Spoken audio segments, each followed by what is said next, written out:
श्री रामचरितमानस पाठ को सुनने वाले सभी श्रोताओं का स्वागत है। राम राम जी। पाठ प्रारंभ करने के पहले बोलिए सियावर रामचंद्र की जय, पवन सुत हनुमान की जय, श्री तुलसीदास जी महाराज की जय। मुख सुखाही लोचन सवही, सो पुनः हृदय समाई, मनहु करुणा रस कटकई, उतरी अवध बजाई। मिले ही माझ विधि बात बेगारी, जहाँ तहाँ देही कई गारी। एही पापिनी बूझी का परेऊ, छाई भवन पर पावक धरेऊ। निज कर नयन काढ़ी चह दीखा, डारी सुधा विष्णु चाहत चीखा।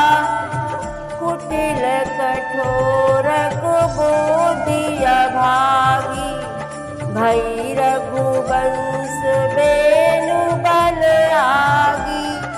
पालव बैठी पेड़ ही काटा, सुख महु शोक ठाठु धरि ठाटा। सदा राम एहि प्राण समाना, कारण कवन कुटिल पनु ठाना। सत्य कहानी कवि नारी सुभाऊ, सब विधि अगहु अगाध दुराऊ। निज प्रतिबिंबु बरु गही जाई, जानी न जाई नारी गति भाई। तुलसीदास जी महाराज कहते हैं कि कैकेयी के प्रपंच, 2 वरदान और श्री रामचंद्र जी को वन जाना पड़ेगा। यह अत्यंत तीखी अप्रिय बात नगर भर में इतनी जल्दी फैल गई, मानो डंक मारते ही बिच्छू का विष सारे शरीर में चढ़ गया हो। इस बात को सुनकर सब स्त्री पुरुष ऐसे व्याकुल हो गए जैसे वन में आग लगी देखकर बेल और वृक्ष मुरझा जाते हैं। जो जहाँ सुनता है वह वहीं सिर धुनने पीटने लगता है। बड़ा विषाद है, किसी को धीरज नहीं बंधता। सबके मुख सूखे जा रहे हैं, आंखों से आंसू बहते हैं। शोक हृदय में नहीं समा रहा, मानो करुणा रस की सेना अवध पर डंका बजाकर उतर आई हो। सब मेल मिल गए थे, सब संयोग ठीक हो गए थे।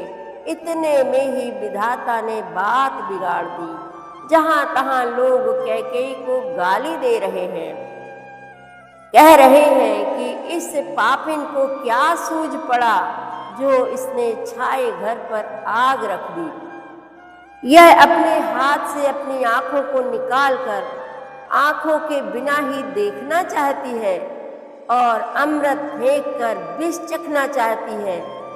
यह कुटिल कठोर दुर्बुद्धि और अभागिनी कैकेयी रघुवंश रूपी बांस के वन के लिए अग्नि हो गई।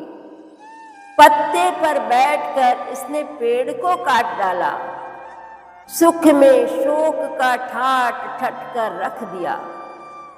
श्री रामचंद्र जी इसे सदा प्राणों के समान प्रिय थे, फिर भी ना जाने किस कारण इसने यह कुटिलता ठानी।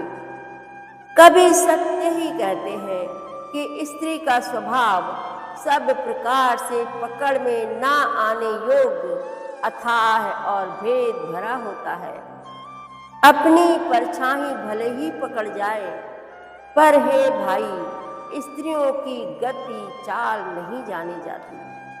काह न पावक जारी सको, कान समुद्र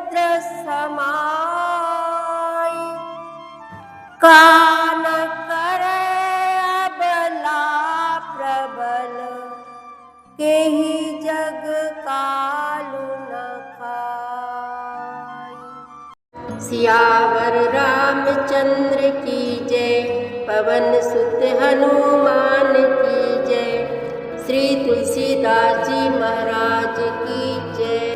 प्रतिदिन श्री रामचरितमानस पाठ में शामिल होने के लिए हमारे चैनल अपनी विरासत को सब्सक्राइब कर लीजिए और घंटी का बटन भी दबा दीजिए, जिससे रोज़ सुबह 7 बजे आपके मोबाइल में एक दोहा रामायण पाठ का आ जाएगा।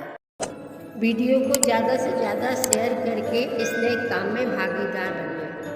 धन्यवाद।